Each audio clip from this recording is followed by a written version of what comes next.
السلام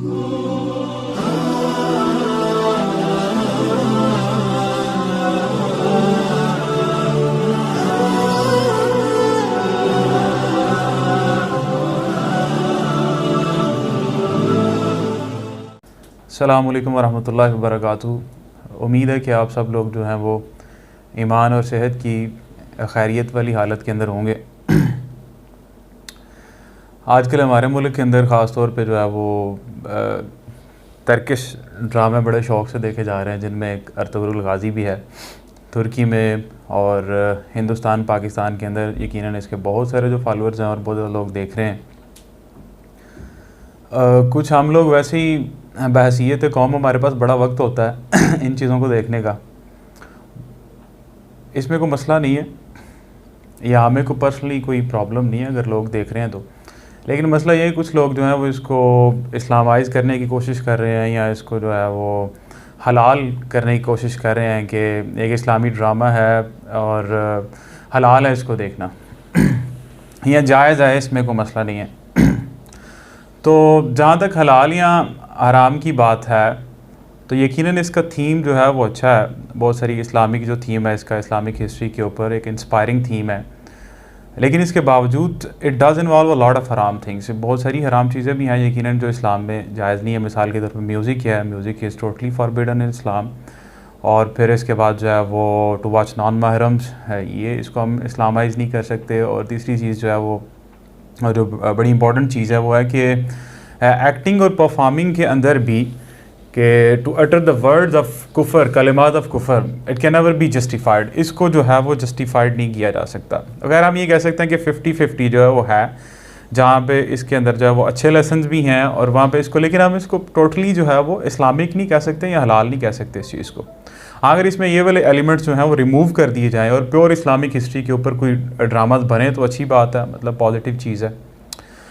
خیر، جو چیز میں آپ کے ساتھ ڈسکس کرنا چاہتا ہوں وہ یہ تو نہیں ہے، پورا ڈرامہ تو نہیں، اس کا ایک کریکٹر ہے ابن العربی۔ لوگوں نے بہت کچھ اس کے بارے میں کہا، سوشل میڈیا کے اوپر بڑے ویڈیوز بھی لوگوں نے بنائی، اور خاص طور پہ ہمارے ملک کے لوگ، ہندوستان کے یا ترکی کے لوگ، تو ان میں بہت سارے لوگ بھی ہیں جو تصوفانہ ذہن رکھتے ہیں، تصوفانہ مائنڈ رکھتے ہیں، اور بہت زیادہ جو ہے وہ اپریشیٹ کرنے کی کوشش کی کہ ابن العربی، اور کچھ لوگوں نے کہا کہ شاید it is necessary to have some kind of spiritual matter if you want to perform something ordinary, something extraordinary in your life, کہ شاید آپ کو بھی اگر کوئی جیسے ارطغرل الغازی نے جو ہے وہ بڑا ایکسٹرا آرڈینری جو ہے پرفارمنس دی ہے ہسٹری میں، تو آپ کے لیے بھی ایک روحانی پیشوا جو ہے وہ ہونا ضروری ہے۔ لوگوں نے بہت کچھ کہا، تو آج ہم انشاءاللہ دیکھیں گے کہ اس کی ریالٹی کیا ہے، ہو واز ابن العربی، کہ ابن العربی ہے کون تھا یا اس کا عقیدہ کیا تھا۔ تو as far as the reality is concerned, Ibn al-Arabi was the extremist Sufi of 13th century، 13ویں صدی کا ایک ایکسٹریمسٹ صوفی تھا ابن العربی۔ When I'm talking about تصوف، this is the تصوف that is contradicting to Islam۔ میں اس تصوف کی بات نہیں کر رہا جو جس میں زہد اور آپ تزکیہ نفس مراد لیتے ہیں، میں اس تصوف کی بات کر رہا ہوں جو ایک پیرالل ریلیجن ہے، ٹھیک ہے۔ تو ابن العربی جو ہے وہ 13ویں صدی کا ایک صوفی تھا، اور ایکسٹریمسٹ صوفی تھا، ہیونگ دا بلیفس آف وحدت الوجود، وحدت الحلول ایٹسیٹرا، جس کے اس طرح کے بلیف تھے، and through out his life he explicitly preach these ideas, the ideas of oneness of being, the idea of وحدت الوجود، جس نے اپنی پوری زندگی یہ والے نظریات جو ہے وہ پھیلائے۔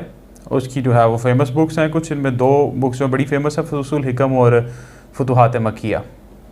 تو جہاں تک اس کے عقائد کی بات ہے تو اسلام کے اندر آپ یہ کہہ سکتے ہیں کہ he was the most controversial figure in Islamic history, بہت زیادہ متنازع ایک شخصیت ہے ابن العربی۔ کچھ ایک کویسچن ہے مطلب جس کی وجہ سے وہ بڑا مشہور ہے، وحدت الوجود کا جو نظریہ مسلمانوں کے اندر یا اسلام کے اندر لانے والا، مسلم سوسائٹی کے اندر اس کو پھیلانے والا جس کو سمجھا جاتا ہے وہ ابن العربی کو سمجھا جاتا ہے، اور جتنے صوفیز ہیں اس کے بعد وہ اس کو شیخ اکبر سمجھتے ہیں، محی الدین ابن عربی کو، کہ سب سے بڑا شیخ، اور اس کے بعد جتنے آنے والے صوفیاز ہیں انہوں نے جو کتابیں لکھی ہیں اس کو شیخ اکبر ہی لکھا ہے۔ تو بیسیکلی اس کا جو نظریہ تھا وحدت الوجود کا، اس کا اسلام سے تو کوئی تعلق نہیں لیکن فلسفی سے تعلق ہے ضرور۔ یہ اسلامک کانسیپٹ نہیں ہے، ایک فلسفیکل کانسیپٹ ہے۔ دنیا جب سے بنی ہے لوگ جو ہے وہ اس جواب کے انتظار کے اندر ہیں کہ وجود کیا ہے، ایگزسٹنس کیا ہے، اس میں 3 طرح کی بڑی تھیریز ہیں وجود کے بارے میں. ایک تو فلاسفرز نے جو اس کے اوپر تھیری دی ہے کہ وجود والی، وہ تو ایک ہے وحدت الوجود. یہ دنیا کے اندر جن کو بڑی تھیریز کہا جاتا ہے، یہ 3 بڑے نظریات ہیں وحدت الوجود کی، کہ ایوری تھنگ از گاڈ، کہ ہر چیز گاڈ ہے، اور minimum there is a divine hand in ایوری تھنگ، ہر چیز کے اندر جو ہے وہ الوہیت ہے. ایک یہ چیز ہے جو فلاسفرز نے جو ہے وہ ڈسکس کیا ہے. اور یہی نظریہ جو ہے وہ گریک میتھولوجی سے کرسچینٹی میں آیا، پھر کرسچینٹی سے جو ہے وہ مسلمانوں کے اندر آیا، اور ابن عربی نے جو ہے وہ اس کا سب سے زیادہ پرچار کیا وحدت الوجود کا، کہ ہر چیز جو ہے آسان لفظوں میں ہر چیز جو ہے وہ خدا ہے. اور دوسری چیز جو وجود کے بارے میں ہے، وہ جو ایتھیسٹ لوگ ہیں یا سائنٹزم پہ بلیو رکھنے والے لوگ ہیں، جو کہتے ہیں کہ this universe came from nothing, کہ یہ یونیورس ہی ایٹرنل ہے یا یہ نتھنگنیس سے خود بخود ہی پیدا ہوئی ہے. 2 چیزیں. اور تیسرا جو نظریہ ہے، تیسری بڑی جو تھیری ہے، وہ کریشنزم کی ہے. وہ والے لوگ مانتے ہیں جو ادیان سماویہ کو ماننے والے ہیں، سیمیٹک ریلیجنز کو، جن میں اسلام ہے، جن میں عیسائی ہیں، اور جن میں جو ہے وہ یہودی ہیں. کریشنزم کی تھیری یہ ہے کہ ایک خالق ہے اللہ تعالیٰ، اور اس نے ہمیں کریٹ کیا ہے. یہ اسلامک تھیری ہے، اور قرآن سارے کا سارا اسے بڑا ہے. اللہ تعالیٰ نے کہا الذی خلق الموت والحیات خلق السماوات والارض، اللہ نے ہر چیز کو پیدا کیا. تخلیق کی بار بار اللہ تعالیٰ نے بات کی کہ ہم نے اس کو تخلیق کیا. تو اگر تصوف کی بات جائے، اس تصوف کی جس میں ہم یہ کہتے ہیں کہ ہر چیز خدا ہے، بیسیکلی ابن عربی کا جو خیال تھا وہ یہ تھا کہ یا اس جیسے جتنے صوفیز ہیں ان کا یہ خیال تھا کہ وجود جو ہے وہ صرف ایک ہی ہے، جس کو ہم وجود کہہ سکتے ہیں. جو چیز ہمیں نظر آ رہی ہے وہ صرف ایک ہی ہے، اور وہ اللہ تعالیٰ کی ذات ہے. اگر ہم 2 وجود کے قائل ہوں کہ وجود 2 ہیں تو یہ شرک ہو. جس طرح ہم کہتے ہیں نا اللہ تعالیٰ کے علاوہ کسی اور کی عبادت کریں یا مخلوق کو جو ہے وہ اللہ تعالیٰ کے برابر ٹھہرایا جائے تو شرک ہے. وہ کہتے تھے نہیں، ہر چیز وجود صرف ایک ہی ہے، وجود مطلق ہے وہ، اور مطلق وجود سارے کا سارا وہ اللہ کی ذات ہے، اور اس کے علاوہ اس کی جو ہے وہ کوئی اور دوسری صورت نہیں ہے. تو اگر ہم اسلام میں دیکھیں تو قرآن میں تو اللہ تبارک و تعالیٰ نے کہا کہ لیس کمثلہ شیء، خالق کبھی بھی مخلوق کی طرح نہیں ہو سکتا، خالق بالکل مخلوق سے الگ ہے. ابن تیمیہ رحمہ اللہ کہتے ہیں کہ جو کریٹر ہے، he is totally distant and disjoint from his creation. وہ تو خالق مخلوق سے بالکل الگ ہے، انسان تو تھا بھی نہیں. اللہ تعالیٰ نے سورۃ الانسان میں کہا کہ حل اتى علی الانسان حین من الدہر لم یکن شیئا مذکورا، کہ انسان کے اوپر وہ وقت نہیں آیا جب انسان نام کی چیز دنیا کے اندر کوئی نہیں تھی، جب یہ کچھ بھی نہیں تھا. تو جو کریشنسٹ ہیں جیسے مسلم ہے، ہمارا یہ عقیدہ ہے، یہ والا نظریہ ہے کہ اللہ تعالیٰ نے عدم سے انسان کو جو ہے وہ وجود دیا ہے. یہ مردہ تھا، پھر اس کو زندہ کیا. اور یہ جو فلسفی ہے کہ ہر چیز خدا ہے یا ہر چیز کے اندر ڈیوینٹی ہے، دیکھنے میں تو بڑی فیسینیٹنگ اور بڑی الیورنگ لگتی ہے واقعی کہ ہر چیز ہم میں بھی جو ہے وہ کچھ نہ کچھ الوہی یا الوہیات کی صفات ہیں. تو بیسکلی موصوف کا ابن عربی کا جو ہے وہ نظریہ اور عقیدہ یہی تھا کہ ہر چیز الوہیت ہی ہے اور اللہ تعالیٰ کے وجود کے علاوہ کوئی دوسرا وجود نہیں ہے. ان کی مشہور 2 بکس ہیں، اور بھی بہت ساری بکس انہوں نے لکھی، لیکن جو سب سے زیادہ فیمس ہے کہ فصوص الحکم اور فتوحات مکیہ. وہ اسی طرح کی عبارات سے بھری پڑی ہیں. فصوص الحکم میں مثال کے طور پہ کہتے ہیں کہ فیحمدنی واحمدہ ویعبدنی واعبدہ وفی حال اقربہ وفی الاعیان اجہدہ، کہ میں اس کی حمد بیان کرتا ہوں، وہ میری حمد بیان کرتا ہے. ویعبدنی واعبدہ، وہ اللہ میری عبادت کرتا ہے، اب اللہ کی بعد میں اس کی عبادت کرتا ہوں، حال میں میں اس کے قریب ہوتا ہوں، اور آیان میں جو ہے وہ اس سے تھوڑا دور بھی ہوں. تو ان کا نظریہ یہ تھا کہ ہم سب جو ہیں وہ اللہ تعالیٰ کا خیال اور اللہ تعالیٰ کا علم ہی ہیں، کیونکہ اللہ تعالیٰ کا علم ازلی ہے تو ہم بھی ازلی ہیں. حقیقت میں ہمارا کوئی وجود نہیں ہے، ہم اس کا علم ہی ہیں، اس کے اوپر اس کے نور کی تجلی پڑی ہے، تو یہ عیان ثابتہ ہیں. اس کو انہوں نے عیان ثابتہ کا نام دیا ہے. یہ وہ چیز ہے. اور اسی طرح اور بھی بہت ساری عبارات ہیں ان کی کتابوں کے اندر. اس طرح فصوص الحکم کی اور ایک عبارت ہے جس میں وہ کہتے ہیں کہ فوقتاً یکون العبد ربا بلا شک ووقتاً یکون العبد عبدا بلا افکن. کبھی کبھی تو یکون العبد ربا بلا شک، عبد جو بندہ ہوتا ہے وہ رب بن جاتا ہے، اس میں کوئی شک نہیں ہے، اور کبھی کبھی بندہ بندہ ہی رہتا ہے. اب یہ سمجھ نہیں آ رہی کہ خود شش و پنج کے اندر ہے کہ بندہ وہ کب ہے یا وہ رب کب ہے، کیا چیز ہے کیا نہیں ہے. اگر ہم یہ سوال یہ کھڑا ہوتا ہے کہ اگر ہم یہ سمجھتے ہیں کہ ہر چیز خدا ہے یا ہر چیز خدا کا حصہ ہے، تو پھر فرعون تو سب سے بڑا موحد ہوا. وہ تو کہتا تھا انا ربکم الاعلی، میں تو سب سے بڑا الہ ہوں. اور یہ حقیقت ہے کہ آپ صوفیز کی کتابیں اٹھا کے دیکھ لیں، لکھا ہوا ہے واقعی کہ فرعون جو موحد تھا. اور ابن العربی کی خود جو فصوص الحکم کتاب ہے، ان میں کچھ فصلوں کے اندر جب وہ ہود علیہ السلام کی قوم کی بات کرتے ہیں، نوح علیہ السلام کی قوم بات کرتے ہیں، تو وہ کہتے ہیں ان کی جو آئیڈل ورشپنگ تھی وہ ویلڈ تھی، ٹھیک تھی، اس میں کوئی مسئلہ نہیں تھا.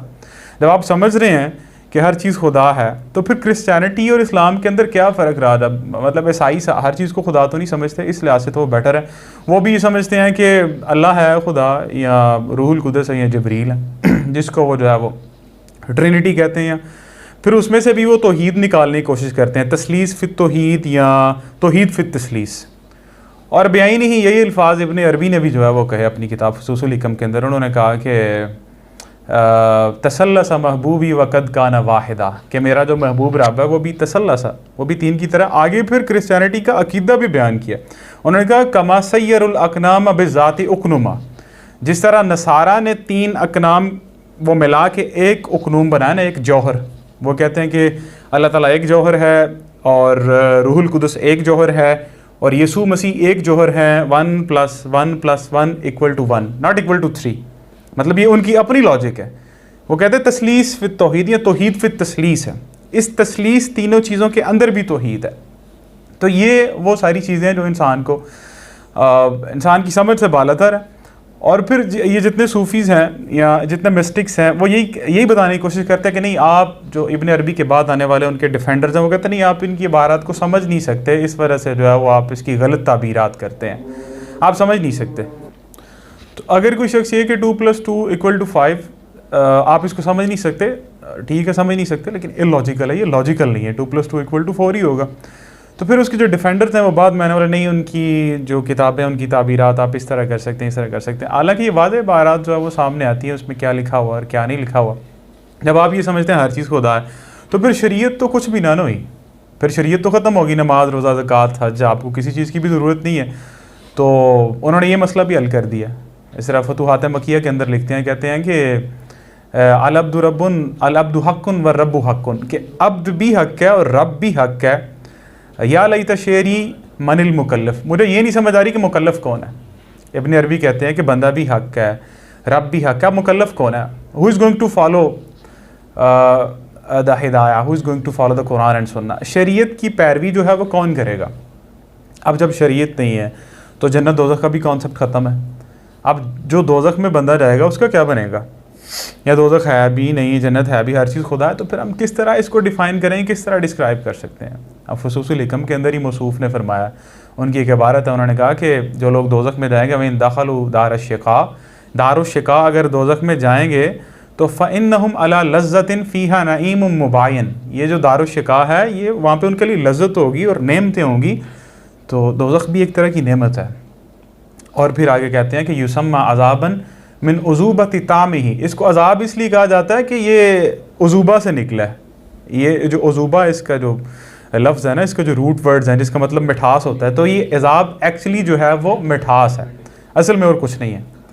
تو پھر لوگ کہتے ہیں نہیں، آپ ان کی چیزوں کو سمجھ نہیں سکتے، یا آپ کو سمجھ نہیں آ سکتی ان کا کیا مطلب ہے کیا نہیں مطلب۔ اور آج کے لوگوں نے وہ ڈاکٹر اسرار صاحب کا بڑا کلپ جو ہے وائرل کیا ہوا ہے، وہ بھی ابن عربی کے بڑے موت کے تھے۔ تو خیر ڈاکٹر اسرار صاحب ہمارے لیے حجت تو نہیں ہے، ان کا تو اپنا عقیدہ بھی اسماء و صفات میں جو ہے وہ اہل السنہ والجماعہ والا عقیدہ نہیں تھا، جتنے بھی سلف صالحین گزرے ہیں ان کا تو یہ عقیدہ نہیں، بلکہ یہ 600 سال بعد 13 سینچری کے اندر آگے یہ جو اختراعات ہیں باہر نکلی ہیں صحابہ کرام رضوان اللہ علیہم اجمعین، سلف صالحین، تبع تابعین، بلکہ ان کے جو کنٹمپریری جو ہے علماء ہیں انہوں نے اس کے اوپر بڑا نقد کیا ہے، جن میں ابن تیمیہ رحمہ اللہ ہے، اور اسی طرح ابن حجر رحمہ اللہ ہے، اور اسی طرح ابو زرع العراقی رحمہ اللہ ہے۔ ابن تیمیہ رحمہ اللہ کے سامنے کسی نے کہا کہ انہوں نے اس طرح کہا کہ یہ جو عذاب ہے یہ تو عذوبہ سے نکلا، تو ابن تیمیہ رحمہ اللہ نے کہا کہ اذاقک اللہ ھذہ العذوبہ، کہ اللہ تعالیٰ اس کو یہ والی مٹھاس والا جو عذاب ہے وہی چکھائے۔ ایک تو یہ چیز ہے جس میں بہرحال لوگ جو وہ ہیلے بہانے کرنے کی کوشش کرتے ہیں کہ نہیں وحدت الوجود سے مراد یہ ہے، اس سے مراد یہ ہے۔ دوسری چیز بڑی خطرناک چیز ہے، وہ ہے ختم نبوت کا جو نظریہ ہے۔ ختم نبوت کے نام پہ تو عام لوگ بڑے جذباتی ہیں، سارے لوگ بڑے جذباتی ہیں، سنی، وابی، شیعہ، دیوبندی، سارے کے سارے۔ تصوف کے اندر جو پیور تصوف، مسٹسزم کی جس میں بات کروں، جو سارے ادیان کے اندر ہے، بیسیکلی ایک پیرالل ریلیجن ہے اسلام کے مقابلے میں۔ آپ کو یہ جو تصوف والی مسٹسزم ہے یہ عیسائیت میں مل جائے گا، آپ کو ہندوازم میں مل جائے گا جس کو سٹارٹ کرنے والا شنکراچاریہ تھا، آپ کو بدھزم میں بھی مل جائے گا، بدھزم بلکہ سارے کا سارا جو ہے وہ اسی طرح کے نظریات کے اوپر کھڑا ہے۔ تو تصوف کے اندر جو نبوت ہے، ایک بڑے مشہور صوفی ہیں، میں ان کا نام نہیں لیتا، ان کا بڑا مشہور قول ہے جو ہے وہ صوفیہ میں ذکر کیا جاتا ہے، وہ کہتے ہیں خذنا فی البحر ووقف الانبیاء علی ساحلہ، کہ ہم تو سمندر میں غوطہ زن ہو چکے ہیں اور انبیاء بھی ساحل کے اوپر کھڑے ہیں، کہ جو ولایت ہے یہ تصوف سے اعلیٰ ہوتی ہے، چونکہ رافضیت اور اس تصوف کے اندر بھی بہت ساری سملرٹیز ہیں۔ رافضیت کا بھی ایک بہت بڑا عقیدہ کہ ولایت جو ہے نبوت سے افضل ہوتی ہے۔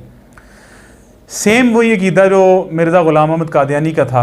ابن عربی جو ہے اپنی کتاب فتوحات مکیہ میں لکھتے ہیں، غلام احمد قادیانی کے اوپر تو بڑے فتوے لگتے ہیں، وہ کافر تھا، یہ تھا، اور اچھی بات ہے، لگنے بھی چاہیے، لوگوں کو اس معاملے میں جذباتی بھی ہونا چاہیے۔ تو موصوف فتوحات مکیہ میں لکھتے ہیں، کہتے ہیں کہ ان الرسالۃ قد انقطعت والنبوۃ یرید بہما التشریع، کہ پیغمبر صلی اللہ علیہ وسلم نے جو رسالت اور نبوت کہا نا ختم ہو چکی ہے، یرید بہما التشریع، اس سے مراد یہ ہے کہ تشریعی نبوت ختم ہو چکی ہے۔ اور یہی چیز کیا فرق ہے، غلام احمد قادیانی بھی یہی چیز کہتا تھا۔ وہ کہتا تھا میں کوئی نیا نبی نہیں ہوں، میں ذلی نبی ہوں، بروزی نبی ہوں، میں پہلے نبی کی اجازت سے نبی آیا ہوں، میں تشریعی نبی نہیں ہوں۔ تشریعی نبی وہ ہوتا ہے جو نئی شریعت لے کے آتا ہے، اور غیر تشریعی نبی وہ ہوتا ہے جو نئی شریعت لے کے نہیں آتا بلکہ پچھلے پیغمبر کو فالو کر رہا ہوتا ہے۔ تو یہی چیز وہ کہتا تھا کہ منصب نبوت ختم نہیں ہوا، اور یہی چیز ابن عربی کہہ رہے ہیں، اور ان پہ کوئی بندہ فتویٰ نہیں لگاتا، بہت سارے معتقد لوگ ہیں ان کے۔ تو یہی چیز، اور تھوڑا آگے چل کے پھر اسی فصل کے اندر وہ فتوحات مکیہ کے اندر ہی لکھتے ہیں، کہتے ہیں کہ ان فی هذه الامہ من لحقت درجته درجۃ الانبیاء، کہ منصب نبوت ختم نہیں ہوا، نبوت ختم ہو گئی ہے، تشریعی نبی نہیں، لیکن منصب نبوت ختم نہیں ہوا۔ کہتے ہیں کہ من لحقت درجته درجۃ الانبیاء، اس امت کے اندر بھی بہت سارے لوگ ایسے ہیں جن کا درجہ جو ہے وہ انبیاء کے درجے کو پہنچ جاتا ہے۔ انا للہ و انا الیہ راجعون، کہ یہ وحدت الوجود کا عقیدہ اور یہ ختم نبوت کا عقیدہ۔ خیر وہ جو ڈرامے کے اندر دکھایا انہوں نے اپنے عربی کا کریکٹر، میں اس کی بات نہیں کر رہا، وہ تو بڑا پازیٹیو سا دکھایا، قرآن کی آیات وغیرہ، حدیث وغیرہ۔ تو جو بات کہنے کا مقصد یہ کہ ریالٹی کچھ اور ہے، حقیقت کچھ اور ہے، اور ہم جس چیز کو دیکھ رہے ہیں وہ کچھ اور ہے۔ تو میری ریکویسٹ آپ سے یہ ہے کہ ڈرامے کو جو ہے وہ ایز اے ڈرامہ لیں، ایک اچھی انٹرٹینمنٹ، اگر آپ دیکھنا چاہتے ہیں تو دیکھیں، اپنے عقائد وغیرہ اس چیز سے نہ لیں۔ جو اسلام کا جو ماخذ ہے، جو سورسز ہیں، وہ صرف اور صرف قرآن اور سنت ہیں۔ اس کے علاوہ جو باقی جتنی بھی چیزیں ہیں وہ اوتھینٹک نہیں ہیں۔ صرف اوتھینٹک چیزیں قرآن اور سنت۔ رسول اللہ صلی اللہ علیہ وسلم نے فرمایا ترکت فیکم امرین لن تضلوا ما تمسکتم بہما کتاب اللہ و سنت رسول اللہ، میں تمہیں صرف 2 چیزیں چھوڑ کے جا رہا ہوں، جب تک تم ان کو تھام کے رکھو گے تم کبھی بھی گمراہ نہیں ہو سکتے۔ ایک اللہ تعالیٰ کی کتاب ہے، اور ایک میری جو ہے وہ سنت ہے، رسول اللہ صلی اللہ علیہ وسلم کا طریقہ ہے۔ اللہ تعالیٰ سے دعا ہے کہ اللہ تعالیٰ ہمیں سمجھنے کی توفیق عطا فرمائے، اور اللہ تعالیٰ جو سنا ہے اس پر عمل کرنے کی توفیق عطا فرمائے۔ اجازت دیجیے انٹل دی نیکسٹ، السلام علیکم ورحمۃ اللہ۔